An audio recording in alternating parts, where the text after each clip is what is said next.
So we are talking about 107 year old company जिसका नाम है sharp corporation.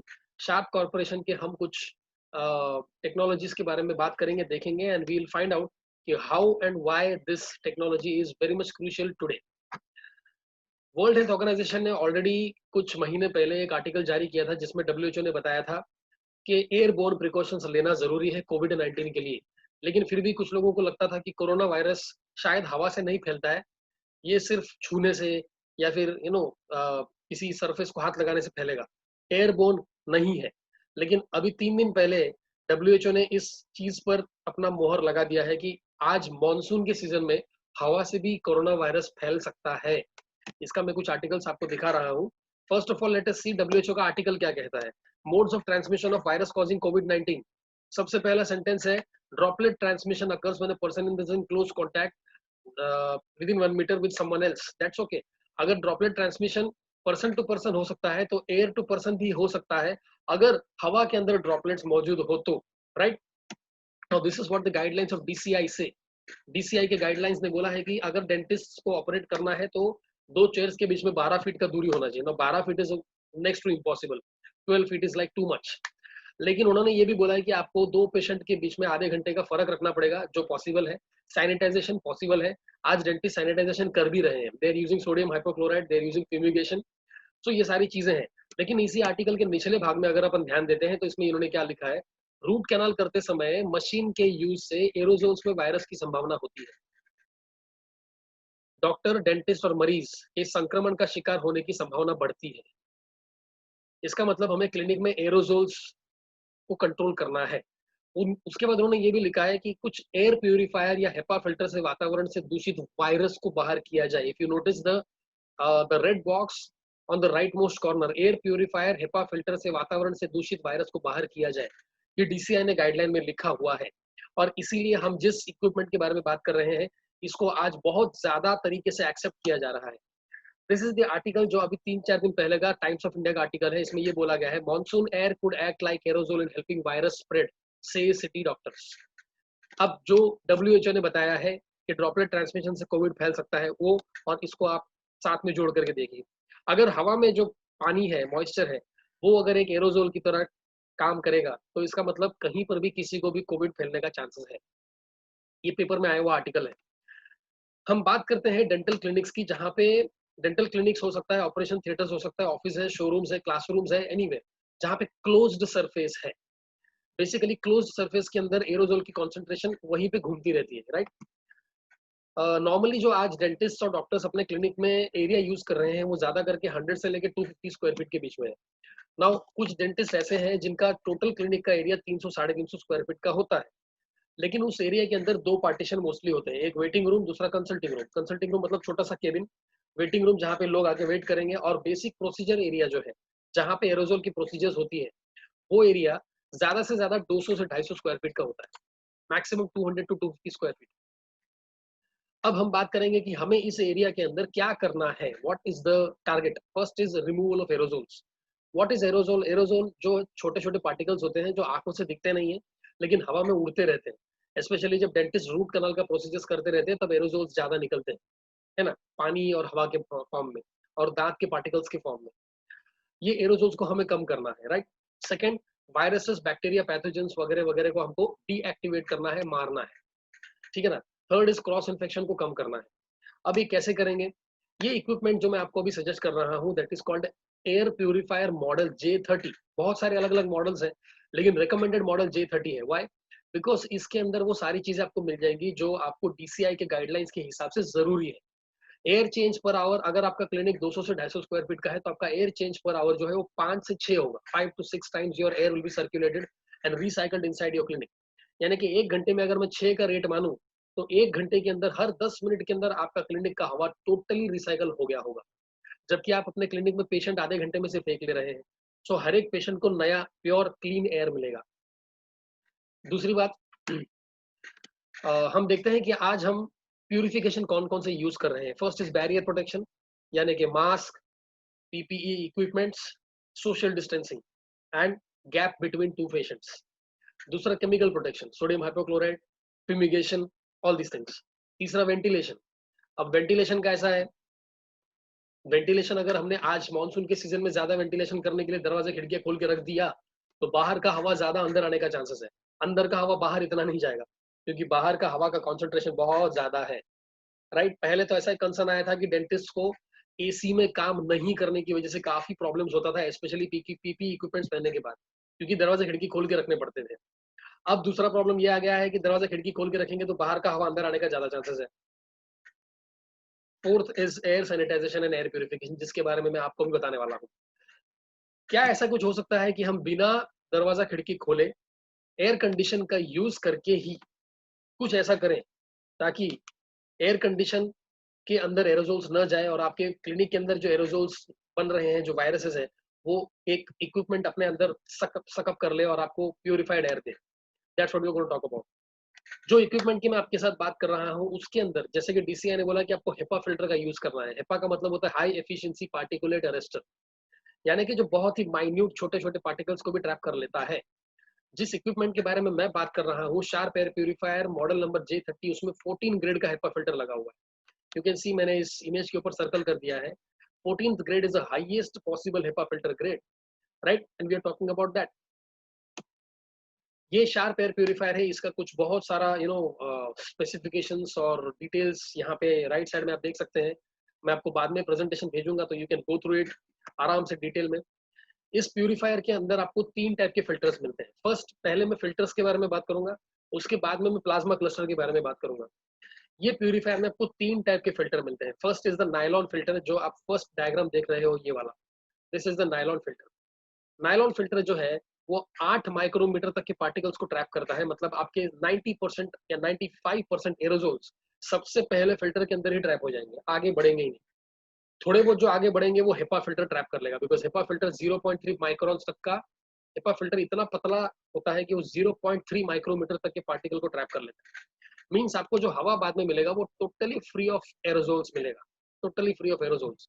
Certified and return में 99.97% of aerosols are trapped using this HEPA filter which is provided इस particular air purifier के अंदर। इसमें centre में एक और प्यूरिफायर फिल्टर होता है जिसको हम बोलते हैं कार्बन फिल्टर। इसमें एक्टिवेटेड चारकोल है, जिसकी मदद से आपके क्लिनिक के अंदर किसी भी टाइप का स्मेल अगर है, हाइपोक्लोराइड का स्मेल, फ्यूमिगेशन का स्मेल, या फिर ब्लड का स्मेल, ये सारी चीजों को खींच लेता है वो। ये जो आप फिगर देख रहे हो, ये इसकी इंस्टॉलेशन गाइड है, जो इंस्टॉलेशन गाइड में आपको बाद में बताने वाला हूँ कैसे इंस्टॉल करना है। Very simple and easy to install, तीनों फिल्टर्स आपको बहुत आसानी से इंस्टॉल कर सकते हैं आप। और ये जो है, ये इसका इक्विपमेंट स्विचेस एंड इंडिकेटर्स यहाँ पे है, जिसमें आप ऑपरेट कर सकते हैं इसको। Now let us see the efficiency of the filter. ये तीनों फिल्टर्स आपको जिस तरीके से फिल्ट्रेशन देता है उसका मैं आपको एक वीडियो बताना चाहूंगा। वीडियो के पहले देखते हैं कि हमने जब इसके ऊपर माइक्रो ग्रैन्यूल्स डाले तो कंपैरिजन में कौन सा फिल्टर ज्यादा इफेक्टिव निकला। सबसे पहले हमने यूज किया एयर कंडीशन का फिल्टर, उसके बाद किसी दूसरे ब्रांड का किसी दूसरे ब्रांड के एयर प्यूरिफायर का filter, and lastly we have used Sharp air purifier का फिल्टर। यहाँ पे माइक्रो ग्रैन्यूल्स डालने के बाद आप देख सकते हैं यहाँ पे दूसरे ब्रांड का और एसी का फिल्टर ने कुछ भी फिल्ट्रेशन किया नहीं है, लेकिन शार्प के फिल्टर ने मैक्सिमम फिल्टर आउट कर दिया है। And these are micro granules जो हमने इसके ऊपर डाल करके एक्सपेरिमेंट किया था। इसके बाद में मैं I would like to show you a video. इस वीडियो को देखने के बाद आपको यकीन हो जाएगा कि किस तरीके से शार्प के फिल्टर्स काम करते हैं। Right, let me just show you the video. So आप देख सकते हैं कि ये वीडियो चल रहा है जिसमें हमने एयर प्यूरिफायर J30 मॉडल को एक क्लोज्ड केसिंग में डाल रखा हुआ है। ये कांच का केसिंग बनाया हुआ है जिसके अंदर हमने एयर प्यूरिफायर को डाला हुआ है। एंड हमने करीब 1 मिनट से ज्यादा के लिए इसके अंदर सिगरेट का धुआं, सिगरेट का स्मोक हमने इसके अंदर छोड़ दिया। क्यों छोड़ा? ताकि वो इम्प्योर बन जाए, अंदर का एटमॉस्फेयर पूरा इम्प्योर बन जाए। सो धीरे धीरे वो इम्प्योर बन रहा है।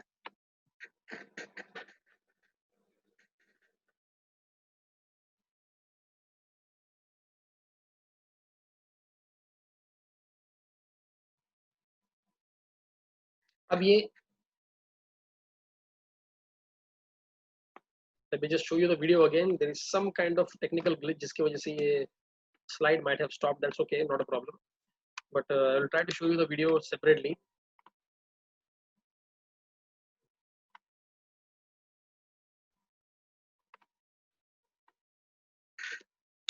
So here we go.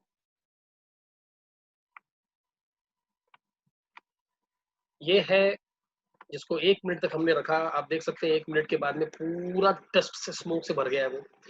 और उसके बाद हमने प्यूरीफायर को ऑन किया। सो ये ऊपर का लिड हटाया, प्यूरीफायर को ऑन किया। सिर्फ 2 से 3 सेकंड के अंदर जितना भी स्मोक हुआ था उसके अंदर, वो सारा एब्जॉर्ब कर लिया है और आपको क्लीन एयर मिल रहा है वहां से। So you can see the efficiency of this, the filters that is used inside the air purifier. अगर इसका एक डेमोन्स्ट्रेटिव पिक्चर मैं आपको बताना चाहूँ तो एक पैथोलॉजी लेबोरेटरी में हमने इस एयर प्यूरिफायर को दिया हुआ है, जहां पर हमने देखा कि एसी एनवायरनमेंट में खिड़की दरवाजे बंद, एयर कंडीशन चालू, इतने में भी सिर्फ 2 दिन के अंदर इतना सारा डस्ट यहाँ पे एकोमुलेट हो गया है। So you can see the effectiveness of the filters. अब बात करते हैं उस टेक्नोलॉजी के बारे में जो वायरसेस को डीएक्टिवेट करता है। मार्केट में आज 4 ऐसे टेक्नोलॉजी अवेलेबल हैं जो वायरसेस को मारने का दावा कर रहे हैं।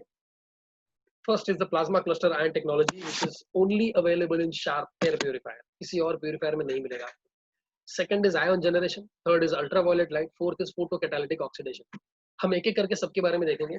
सबसे पहले देखते हैं व्हाट इज आयोनाइजर। आयोनाइजर एक छोटा सा इक्विपमेंट होता है जो करीब 1500 से लेके 5000 तक का आता है। वो आपके क्लिनिक के अंदर स्टैटिक चार्ज बनाएगा। स्टैटिक चार्ज की वजह से जहां जहां स्टैटिक चार्ज बनाता है वहां पे जो डस्ट पार्टिकल्स है, एरोजोल्स है, वायरसेस है, वो स्टैटिक चार्ज में चिपक जाते हैं। चार्ज्ड पार्टिकल्स क्रिएट करता है ये आयोनाइजर। और फिर ये चार्ज पार्टिकल्स हेवी होकर के आपकी क्लिनिक के फ्लोर पे, दीवार पे, फर्नीचर पे, बेंचेस पे, इक्विपमेंट्स पे जाकर के चिपक जाते हैं। यानी कि जिस वायरस को हम खत्म करने की बात करें वो खत्म नहीं हो रहा है, वो आपके क्लिनिक में ही रह रहा है। बस इतना ही डिफरेंस है कि वो हवा में नहीं रह रहा है, वो आपके क्लिनिक के सब जगह पे चिपक के रह रहा है। जैसे ही आपने आयोनाइजर बंद किया, चार्ज खत्म हो गया, वापस से वो पार्टिकल्स उड़ करके हवा में आ जाएंगे। काम बना? नहीं। Second is ultraviolet light. बहुत सारे डेंटिस्ट इसको प्रीफर कर रहे हैं, अल्ट्रावायलेट लाइट। अल्ट्रावायलेट लाइट अपने आप में डेंजरस है, ये हम बचपन से पढ़ते आ रहे हैं। दूसरी प्रॉब्लम इसकी ये है कि अल्ट्रावायलेट लाइट ऑक्सीजन को ओजोन में कन्वर्ट करता है, तो ओजोन अगेन डेंजरस है। तीसरा प्रॉब्लम ये है कि इसका एफिशिएंसी कितना है, इसका कोई सर्टिफिकेट नहीं है। कितने परसेंटेज तक ये वायरसेस को डीएक्टिवेट करता है, कोई सर्टिफिकेट नहीं है। Third is photocatalytic oxidation. ये भी अल्ट्रावायलेट लाइट का एक बड़ा भाई है, जिसमें एक टाइटेनियम ऑक्साइड के प्लेट के ऊपर अल्ट्रावायलेट लाइट को छोड़ा जाता है और वहां से OH यानी कि नेगेटिव रेडिकल्स बाहर निकलते हैं। ये नेगेटिव रेडिकल्स हवा में मौजूद हाइड्रोजन को पकड़ करके वाटर बन जाते हैं और वायरसेस और बैक्टीरिया को कोई नुकसान नहीं होता है, कोई प्रॉब्लम ही नहीं होता है। थोड़ा बहुत यहाँ वहां से होगा, that's it. Fourth is plasma cluster ion technology. ये टेक्नोलॉजी वापस से मैं बोलना चाहूंगा, it is available only with sharp. Sharp के अलावा और कहीं नहीं मिलेगा आपको। This is the only natural way of producing ions. वैसे तो आयॉन्स बनाने के लिए बहुत सारे तरीके हैं। हम बचपन में देखते थे कैथोड एनोड से हाइड्रोक्सिल और H कैटायन और एनायन बनता है। तो electrolysis, titanium oxide, ultraviolet light, hydrogen peroxide, बहुत सारे तरीके हैं। लेकिन plasma is the only natural method. आप यहाँ पे देख सकते हो, ये जो फोटोज मैं आपको दिखा रहा हूँ, ये शार्प ने रिसर्च किए हुए आर्टिकल का फोटोज है, ये गूगल से लिए फोटोज नहीं है। ये पॉजिटिव और नेगेटिव आयंस को सेपरेटली एटमॉस्फेयर में छोड़ने का एक टेक्नोलॉजी है जो प्लांट्स करते हैं, जहां पे डेंसिटी ऑफ प्लांट ज्यादा होती है, जहां पे आपको बहुत मॉइस्ट और फ्रेश फील होता है। वही टेक्नोलॉजी शार्प ने यूज किया हुआ है और इसका पेटेंट भी लिया हुआ है। क्या होता है प्लाज्मा क्लस्टरिंग? यहाँ पे आप देख सकते हैं, एक तरफ है हाइड्रोजन आयन, दूसरी तरफ ऑक्सीजन आयंस। ये क्लस्टर के फॉर्म्स में आपके प्यूरिफायर के अंदर जो इक्विपमेंट है उसके अंदर से बाहर निकलेंगे। इसका एक और वीडियो मैं आपको बताना चाहूंगा कि हाउ दिस वर्क्स और किस तरीके से काम करके ये आपके क्लिनिक के सराउंडिंग के अंदर पॉजिटिव नेगेटिव आयंस भर देता है और वो आयंस एक्चुअली काम क्या करते हैं, what is the use of that ion. So I am just sharing the screen for the video.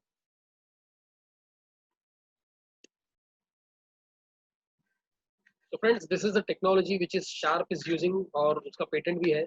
एक ऐसा छोटा सा इक्विपमेंट आपके मशीन के अंदर लगा होगा जिससे पॉजिटिव नेगेटिव आयंस बाहर निकलेंगे। ये आइसोलेटेड आयंस है जिसको कंबाइन होने के लिए किसी सरफेस की जरूरत है, और बैक्टीरिया या वायरसेस के ऊपर का जो सरफेस होता है वो प्रोटीन से बना होता है। ये सरफेस प्रोटीन के ऊपर जाके चिपक जाता है। जब ये प्रोटीन पे जाके चिपक जाता है तो क्योंकि दोनों अपने आप में अनस्टेबल है, वो दोनों अपने आप को स्टेबल करने के लिए कंबाइन हो जाते हैं और OH रेडिकल बन जाते हैं। OH रेडिकल बनने के बाद अगेन वो बहुत ही इलेक्ट्रो पॉजिटिव होता है, तो वो प्रोटीन कोट के अंदर से हाइड्रोजन एटम को खींच लेता है। खींचने के बाद खुद बन जाता है H2O यानी वाटर, और वायरस को डीएक्टिवेट कर देता है।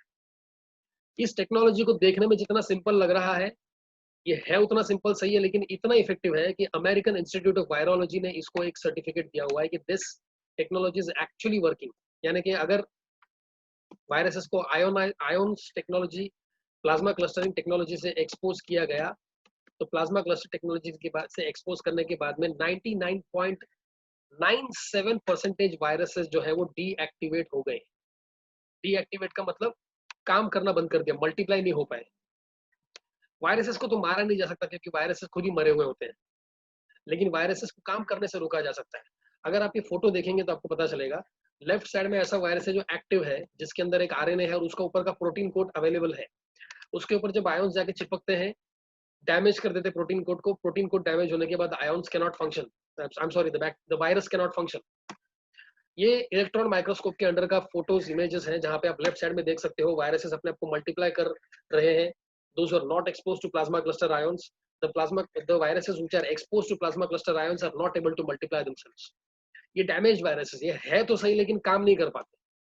जब अमेरिकन इंस्टीट्यूट ऑफ वायरोलॉजी ने इसको टेस्ट किया 2 अलग-अलग पेट्री डिश के अंदर, उन्होंने एक्चुअली पाया कि प्लाज्मा क्लस्टर आयंस को एक्सपोज किए हुए वायरसेस अपने आप को मल्टीप्लाई नहीं किए थे।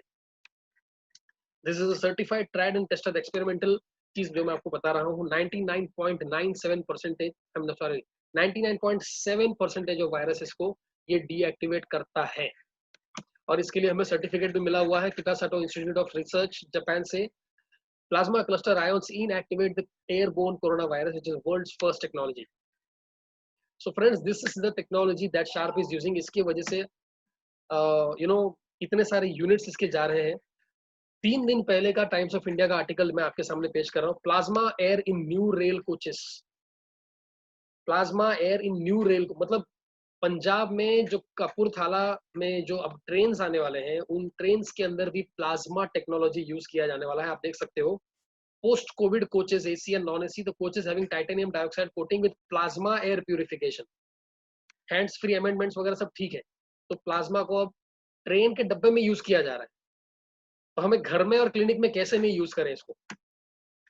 यहाँ पे कंपैरिजन चार्ट में आपको दिखा रहा holistic effectiveness of sharp air purifier, जिसमें आपको pre filter, carbon filter, HEPA filter, plasma cluster, चारों का कॉम्बिनेशन में क्या क्या चीजें आप chemicals, fumes, toxins, वीओसीज, hedge compounds, infectious substances, सारी चीजों का टेक केयर कर रहा है आपका ये एयर प्यूरिफायर। किसी दूसरे ब्रांड में आपको ये 4 का कॉम्बिनेशन नहीं मिलेगा। सम अप करने के लिए मैं आपको बता सकता हूँ 99.97% ऑफ पार्टिकल्स को ट्रैप कर लेता है, राइट। वेंटिलेशन, सनशाइन, प्लांट्स वगैरह सब कुछ मिला करके जो आपको एक नेचुरल प्यूरिफिकेशन होलिस्टिक चीज मिल रहा है, वो इस एयर प्यूरिफायर में मिल रहा है। अदर ब्रांड्स के साथ अगर आप कंपेयर करें, एफिशिएंसी तो है ही, साउंड यानी कि नॉइज कितना, बाहर के प्यूरिफायर्स नॉइज ज्यादा प्रोड्यूस कर रहे हैं, शार्प में नॉइज बिल्कुल नहीं है। फिल्टर की लाइफ हमारी 2 साल की है, रिप्लेसमेंट की कॉस्ट बहुत ही कम है, सर्विस कमिटमेंट 3 साल का ऑन साइट वारंटी है, और करीब 135 अलग अलग जगह से सर्टिफिकेशंस मिल गए हैं, bacteria, pathogens, moulds. Allergy UK institute ने भी इसे ट्यूबरकुलोसिस के लिए सर्टिफाई किया हुआ है। हमारे पास ऐसे टेस्टिमोनियल्स हैं जिन्होंने 2 दिन, सिर्फ 2 दिन एयर प्यूरिफायर यूज किया और उनको एस्थमा था, इनहेलर के बगैर काम नहीं चलता था। फर्स्ट टाइम वो लोग बिना इनहेलर के पूरा दिन उन्होंने आराम से रहे। 8 करोड़ से ज्यादा यूनिट्स ऑलरेडी इस प्यूरिफायर के जा चुके हैं। और सफदरगंज हॉस्पिटल का सर्टिफिकेशन मैं आपको दिखा रहा हूँ गवर्नमेंट ऑफ इंडिया के सील के साथ में, जहां सफदरगंज हॉस्पिटल ने हमें ये बताया है कि 20 एयर प्यूरिफायर उन्होंने इसी मॉडल का अपने लिए मंगाया है, specially for covid isolation facility. Covid isolation facility, जिस किसी को मैंने पर्सनली ये एयर प्यूरिफायर दिया है, मैं उनको एक बैनर भेजा हूं जिसमें क्लियरली लिखा हुआ है, हमने we have used Japanese certified technology to deactivate the coronavirus and we are using the best grade HEPA filter in our clinic। और ऐसा पोस्टर जब उन्होंने अपने क्लिनिक के बाहर लगाया तो पेशेंट्स का ट्रस्ट बढ़ गया उनके ऊपर और उनका अच्छा खासा बिजनेस चलने लग गया, राइट। इसके बारे में मैंने आपको बताया है। केयर एंड मेंटेनेंस बहुत ही सिंपल है। जो पहला मेश फिल्टर होता है, प्री फिल्टर व्हाइट कलर का जो आप देख रहे हैं, इसको आपको सिर्फ पानी के नीचे रखना है और बस पानी से धो देना है और ड्राई करने के बाद लगा देना है। हेपा फिल्टर और कार्बन फिल्टर को आपको पानी बिल्कुल नहीं लगाना है, सिर्फ आप जब क्लिनिक से घर पे जाएंगे तो ये खोल करके निकाल के बाहर रख देना है। जब वापस आएंगे क्लिनिक में तो फिर से लगा देना है और आपका एयर प्यूरिफायर शुरू कर देना है और आपका काम शुरू कर देना है। हेपा फिल्टर की लाइफ जो है वो 1.5 से 2 साल तक की होती है, आपको रिप्लेस करना है। और सर्विसिंग के लिए आपका जो प्लाज्मा क्लस्टर का कोई मेंटेनेंस नहीं है, 3 साल का ऑन साइट वारंटी कंपनी का आदमी आपके क्लिनिक में आकर सर्विस करके जाएगा, आपको कहीं लेके जाने की ज़रूरत नहीं है। दूसरे मॉडल्स में सिर्फ 1 साल की वारंटी मिलती है कंपनी से सर्टिफाइड, यानी 1 साल के बाद अगर कुछ भी होता है तो आपको पैसा देना पड़ेगा। This is the only model which is optimum. इसका वज़न सिर्फ 4.5 किलो है, आप आराम से उठा करके इसको घर पे भी लेके जा सकते हो। क्लिनिक में भी कहीं अगर आपको शिफ्टिंग करना है तो आप कर सकते हो। आप अगर आपको लगता है कि प्रोसीजर रूम में काफ़ी सारा हो गया है, अब मुझे वेटिंग रूम में शिफ्ट करना है, you can do that, right? Portability के हिसाब से, कॉस्टिंग के हिसाब से सबसे अच्छा मॉडल यही है। हॉस्पिटल्स में, डिस्पेंसरीज में, MRI centres, pathology laboratories, offices, कहीं भी यूज हो सकता है ये, घर में भी, राइट? वैसे भी दोस्तों हमें पता है कि बाहर बाहर के हवा से ज्यादा घर का हवा ज्यादा पोल्यूटेड है, तो मैं रिकमेंड करूंगा आप घर में भी इसको इस्तेमाल करें। डस्ट है, डैंडर है, वोलेटाइल ऑर्गेनिक केमिकल्स है, carcinogens from cleaning supplies, mould, cigarette smoke etcetera, बहुत सारी ऐसी चीजें हैं जिससे हम हमारे घर को पोल्यूट कर रहे हैं, हमें पता भी नहीं है। So this is what this purifier will do for you guys. ये कुछ टेस्टिमोनियल्स है जहाँ पे हमने डेंटिस्ट को, पैथोलॉजी लैबोरेटरीज को, रेडियोलॉजी के क्लिनिक्स में, डॉक्टर्स के पास, ईएनटी सर्जन्स के पास और घर में एयर प्यूरिफायर को यूज किया और 100% सेटिस्फैक्टरी रिजल्ट्स आया हुआ है। इनफैक्ट एसीपी ऑफ तुर्बे मिस्टर किरण पाटिल ने भी यही मॉडल यूज कर रहे हैं। ये आप देख सकते हैं कि पैथोलॉजी लेबोरेटरीज में, ग्रैंड रोड में, थाने में, घाटकोपर में बहुत सारे डेंटिस्ट को दिया हुआ है, right? Many of them are using at home also. So friends, this is all from my end, but एक कॉशन, वर्ड ऑफ कॉशन बताना चाहूंगा। ये एयर प्यूरिफायर, ये पर्टिकुलर मॉडल J30, ये मॉडल आप सिर्फ उन्हीं से खरीदे जो ऑथराइज है, जैसे कि मैं आपको ये प्रेजेंटेशन दिखा रहा हूँ, सो मुझसे या फिर जिस किसी ने आपको यहाँ पे इनवाइट किया है उनसे। क्योंकि अगर आप फ्लिपकार्ट, अमेजोन से खरीदेंगे तो शायद आपको थोड़ा 500-1000 रुपये सस्ता मिल सकता है, लेकिन शार्प ने अपने वारंटी कार्ड पर मेंशन किया हुआ है कि वहां से खरीदने पर आपको वारंटी नहीं मिलेगा। जिस दिन आप खरीदेंगे उसके बाद के दिन भी अगर कुछ हो जाता है, warranty is void if you purchase it from any other e-commerce portals. It's exclusively sold through authorized distributors only. So friends, that's all from my end. I think I hope that आपको ये presentation से काफी सारी information मिला होगा।